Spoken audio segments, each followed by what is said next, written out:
với chị con đâu mà lại để cho con đi học mà con ngồi một mình thế này, có nguy hiểm lắm không ạ con? Bây giờ bé như thế này mà dám để cho đứa em đi học mà lại một mình không đi đón em mà để ngồi ở cổng như thế này.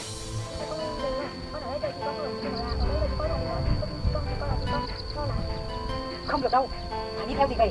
À mà này, có gì nói. Thế bây giờ con đi con ở đâu rồi? Bảo dì biết đi. Thế thì con dắt dì đi. Dì bảo nào nhá. Đi về nhà con đi được. Được mà, đi nhá. Dì vô tình dì đi qua đây thôi, dì thấy thằng Tùng nó ngồi kia một mình, dì thấy nguy hiểm quá dì mới đón nó về thôi. Thì bây giờ làm người tốt từ lúc nào thế? Bây giờ hay là dì muốn bắt anh trai tôi về để làm gì cho gì? Cô tưởng bố cô tử tế lắm à? Hả? Cô đi lính cô không biết đâu, bây giờ bố cô ở nhà đấy, cờ bạc gái gú đủ các kiểu trên đời này mà bây giờ cô về cô còn thu ăn giá vạ cho tôi à? Hả? Cô ăn nói thế mà cô ăn nói được à? Cô nói cho cô biết, bây giờ bố cô nợ cái số tiền lớn như thế là bố cô phải trả, bố cô không trả được thì cô phải trả, chứ tôi không có trách nhiệm. Bây giờ cái nhà đấy là nhà của tôi rồi, còn là xã hội đen không bao giờ đến lấy cái nhà đấy của tôi được. Tôi nói cho cô biết, nếu mà hai chị em cô không trả được đấy thì bố cô phải chịu trách nhiệm, tôi không bao giờ tôi chịu trách nhiệm. Cô phải lo liệu mà trả cái số nợ đấy. Nếu mà không trả, tôi đi theo gì về nhé. Con này là rất là cứng đầu, mình sẽ phải dình nó xem là nó ở chỗ nào. Nếu mà mình bây giờ nó về đấy, mình sẽ đi theo, sẽ biết chỗ ở của nó, xong mình sẽ cho xã hội đen đến, không tha cho con này đâu.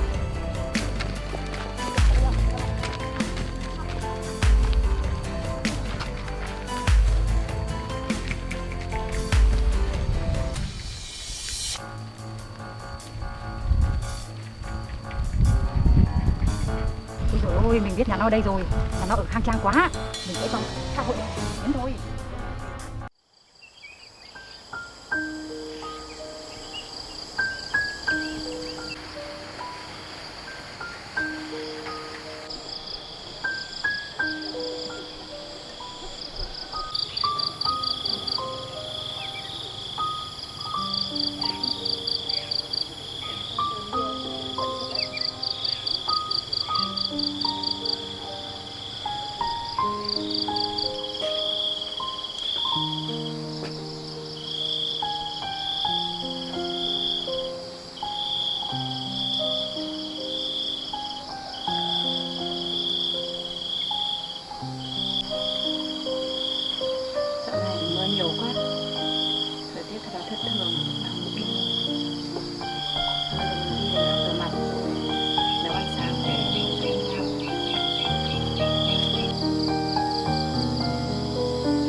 ngon đấy.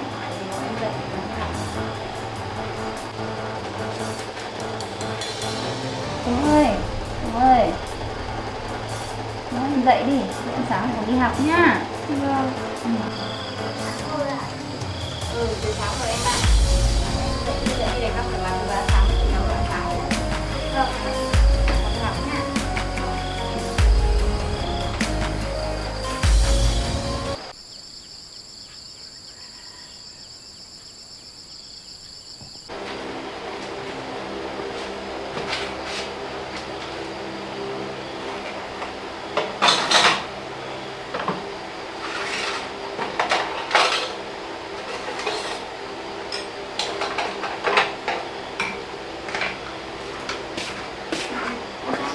Vâng ạ. Để em sáng đi. Sáng thì chị em đi học nhá. Vâng ạ.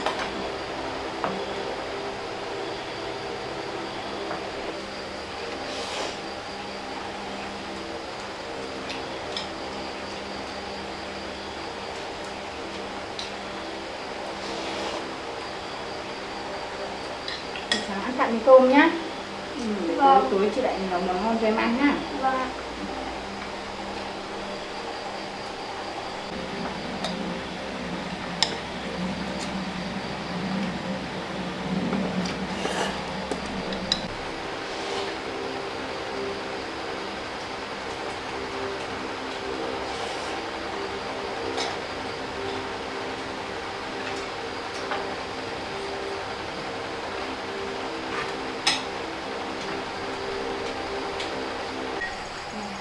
Em ăn no rồi nhá.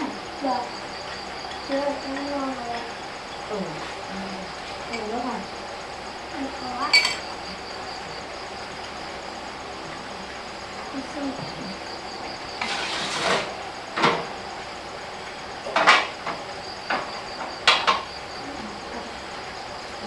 Bây giờ em đi chuẩn bị sách đi, xong là chị đưa em đi học nhá. Vâng ạ. Để chị đi rửa đã, xong chị đi học. Vâng.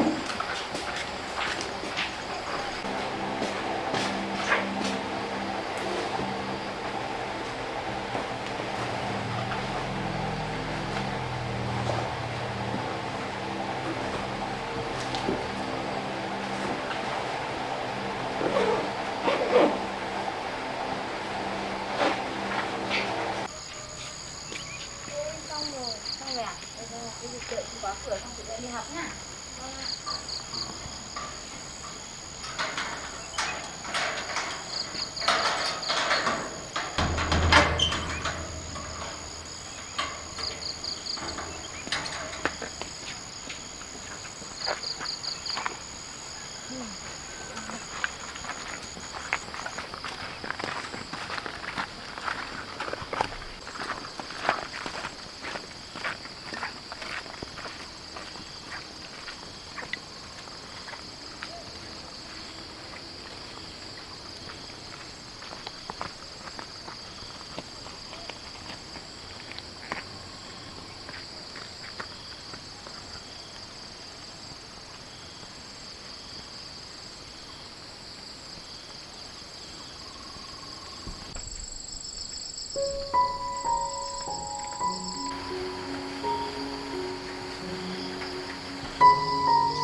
thể trốn tránh được.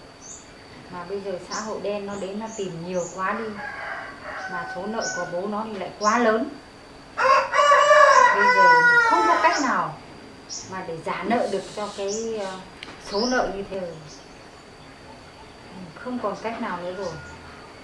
Bây giờ số nợ của bố nó quá lớn. Và bây giờ xã hội đen nó về nó tìm rất nhiều lần rồi. Mình cũng chỉ trốn được 2-3 lần thôi, không thể trốn được mãi.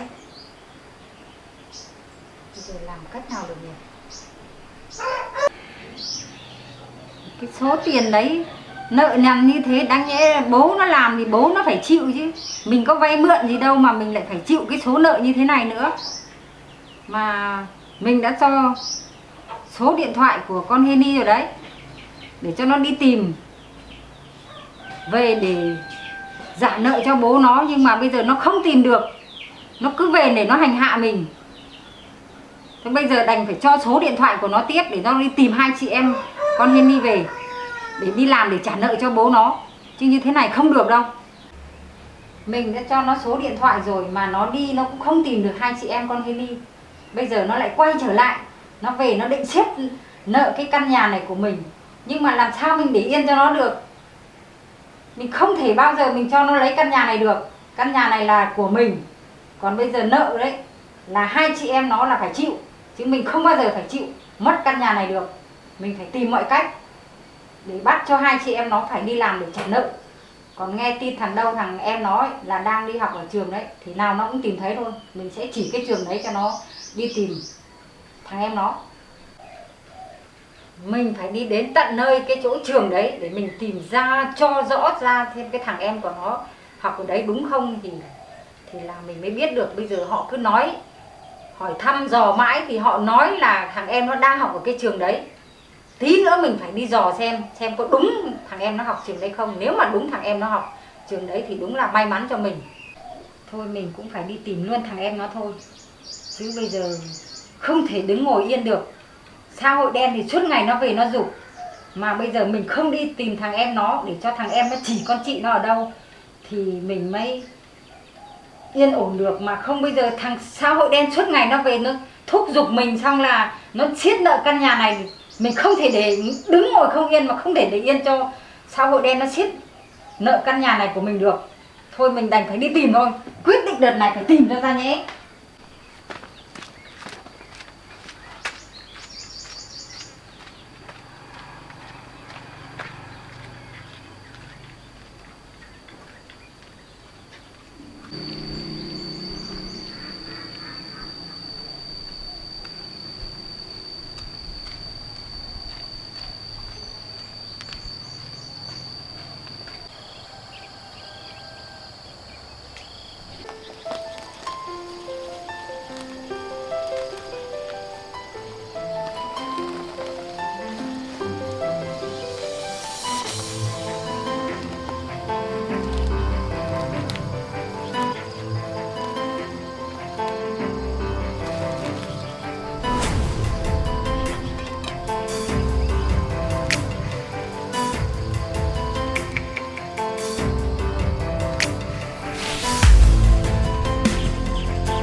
thìa gọn rồi, sang cái kia.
Mình đã tỉa được hai cái gốc này quang rồi, sẽ không bị muỗi.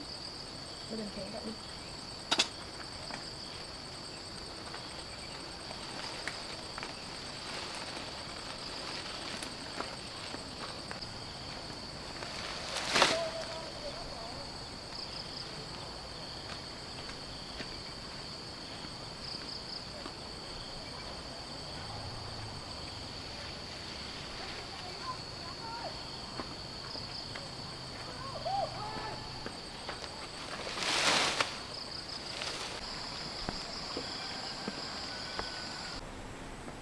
Mình sẽ cắt nốt chỗ này.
muộn rồi, giờ mình phải giờ ăn cơm đã.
Con đâu mà lại để cho con đi học mà con ngồi một mình thế này, có nguy hiểm lắm không hả con? Bây giờ bé như thế này mà dám để cho mấy đứa em đi học mà lại một mình không đi đón em mà để ngồi ở cổng thế này, nguy hiểm quá đi mất thôi. Con không đến đón con thì con đi về cùng với dì đi. Đi. Dạ, không, con đợi thì con đến đón thôi. Không, bây giờ dì không thể để cho con ở đây một mình được, con phải đi về theo dì. Đi. Thì nói chị con đến đón. Chị con biết lúc nào mới về đón được. Đi theo dì về nhanh. Không, còn đây. Có để cho dì về không? Không gì mà phải quát lên là không được đâu.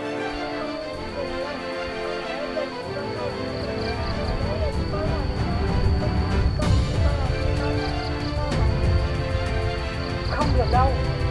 Phải đi theo dì về. À mà này, có gì hỏi. Con nói chuyện với con. Dì biết đi.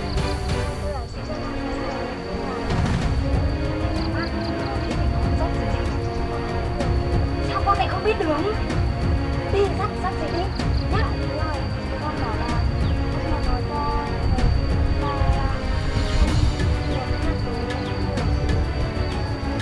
Nhưng mà con không nói cho ai biết. Con nói cho mỗi dì thì có được không? Nha. Con dắt gì đi.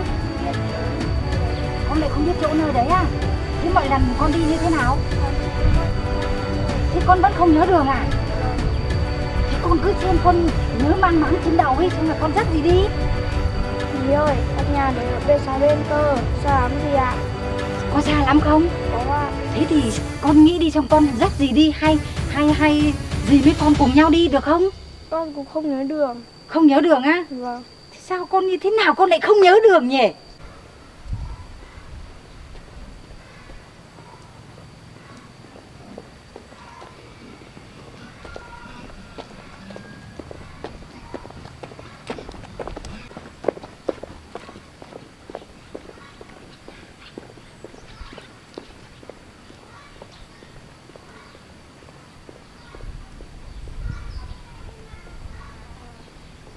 Thế con này cho dì hỏi, thế ở cái khu đấy là nó có đông nhà không?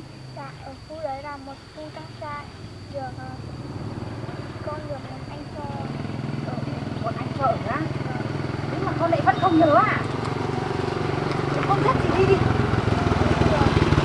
Sao lại không nhớ là thế nào nhỉ? Dắt gì đi xong là dì hỏi thăm đường. Vừa đi hay thì cháu mình vừa hỏi thăm đường được không? Dạ, con ở đây đợi chị. Con đi không đi tìm theo chị con thì đi theo dì về. Không, con theo gì đâu. Đi theo gì chị bắt con đi làm việc với cả bắt ốc đi bán rồi gì lấy hết tiền của con thôi. Không, đợt này dì không lấy tiền của con nữa. Dì cho con về nhà để con đi học thôi. Được không? Không, con ở đây đợi chị con thôi. Sao con ngang bướng thế nhỉ? Có đi theo dì không? Không ạ. Không đi để dì lôi đi đấy. Con đi theo gì đâu. Dì về đi, con ở đây đợi chị con thôi.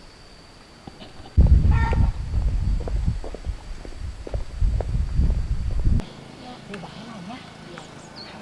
Hay dì con mình đi về đi. Nếu mà con mà không thích về nhà dì đấy thì là đi về nhà con cũng được. Đi. Dạ, được không dì? Được mà. Đi nhá. Đi.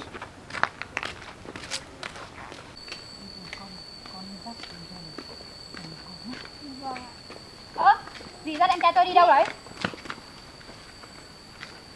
Hai dì con bảo là dắt nhau về nhà con đây này.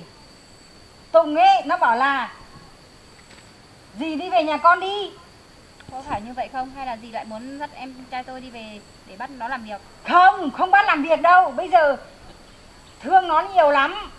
Không cho làm việc gì nữa nhiều nữa đâu. Dì vô tình dì đi qua đây thôi. Dì thấy thằng Tùng nó ngồi kia một mình. Dì thấy nguy hiểm quá dì mới đón nó về thôi.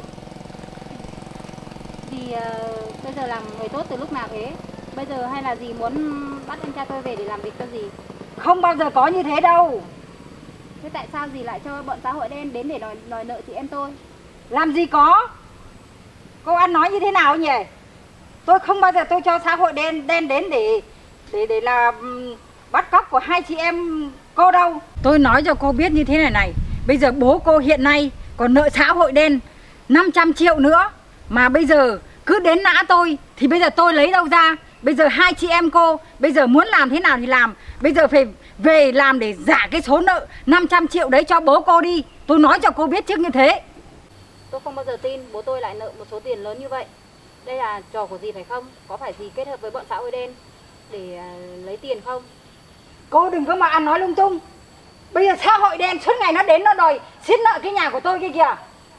Cô có tin không? Tôi dắt cô đi về xem có đúng ban mặt một người không. Mà bây giờ cô lại dám ăn nói như thế. Tôi nuôi em cô lớn bằng từng này rồi. Mà bây giờ cô nỡ lòng nào mà cô về lại cô lại vu khống cho tôi thế à? Vu ăn giáo họa cho tôi như thế à? Cô ăn nói như thế mà được à? Cô là một người lính mà cô ăn nói như thế à? Hả? Nhưng mà tôi không bao giờ tin bố tôi lại nợ một số tiền lớn như vậy. Sao lại không nợ? Ăn chơi bời kia kìa. Suốt ngày cờ bạc gái gú kia kìa. Lại còn không nợ à? Hả? Cô tưởng bố cô tử tế lắm à? Hả? Cô đi lính cô không biết đâu. Bây giờ bố cô ở nhà đấy. Cờ bạc gái gú đủ các kiểu trên đời này. Mà bây giờ cô về cô còn ăn giá vạ cho tôi à? Hả? Cô ăn nói thế mà cô ăn nói được à? Bố tôi đã sống với dì bao nhiêu năm nay rồi. Bây giờ dì phải có trách nhiệm. Dì trả nợ cùng với bố của tôi. Còn cái nhà cái cửa đấy dì cũng đã chiếm hết rồi. Bây giờ dì phải trả nợ khoản tiền đấy. Bây giờ chị em tôi nhà không có, phải đi thuê nhà, phải đi sống lang thang khắp nơi thì lấy đâu ra tiền để trả. Tôi nói cho cô biết. Bây giờ bố cô nợ cái số tiền lớn như thế là bố cô phải trả. Bố cô không trả được thì cô phải trả. Chứ tôi không có trách nhiệm. Bây giờ cái nhà đấy là nhà của tôi rồi. Còn là xã hội đen không bao giờ đến lấy cái nhà đấy của tôi được. Tôi nói cho cô biết. Nếu mà hai chị em cô không trả được ấy thì bố cô phải chịu trách nhiệm. Chứ tôi không bao giờ tôi chịu trách nhiệm. Cô phải lo liệu mà trả cái số nợ đấy. Nếu mà không trả ấy, Tùng đi theo dì đi. Đi theo dì về nhé. Bây giờ nhá, tôi nói cho dì biết này. Bây giờ bọn xã hội đen nó đòi tiền dì thì dì đi mà trả. Chắc là dì cũng có nợ, cho nên bọn xã hội đen nó mới đòi dì. Không bao giờ, dì không bao giờ dính dáng vào cái chuyện đấy. Bố cô từ trước để mà cô sống với bố cô không biết à? Hả? Mà bây giờ cô vẫn vu oan giáo họa cho tôi. Thôi bây giờ tôi không nói chuyện gì với bà nữa. Thôi bây giờ chị em tôi đi về đây. Không được, Tùng đi theo dì, nhanh. Không, bây giờ Tùng bây giờ là thuộc quyền của tôi. Bây giờ tôi sẽ nuôi em. Tùng không bao giờ, nếu mà thuộc dạng của cô nhá thì cô phải trả cái số nợ đấy. Cô mà không trả cái số nợ đấy là không xong với tôi đâu. Tôi sẽ đi cho xã hội đen tìm hai chị em cô. Tôi nói cho cô biết trước như thế. Dì nợ thì dì đi mà trả. Tôi không Dì biết nợ đâu. à? Bố Tôi không biết đâu. Bố cô Đi về nợ đây. tôi nợ à? Đứng lại. Con này là rất là cứng đầu. Mình sẽ phải dình nó xem là nó ở chỗ nào. Nếu mà mình bây giờ nó về đấy, mình sẽ đi theo, sẽ biết chỗ ở của nó, xong mình sẽ cho xã hội đen đến. Không tha cho con này đâu.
Rồi ôi, mình biết nhà nó đây rồi.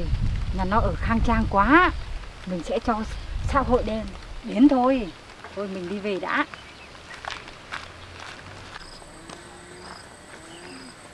Nhà rồi. Mai chị ở nhà chị dọn dẹp đấy này. Chị cắt hai cái cây kia cắt qua cho khỏi mũi em ạ. Vâng.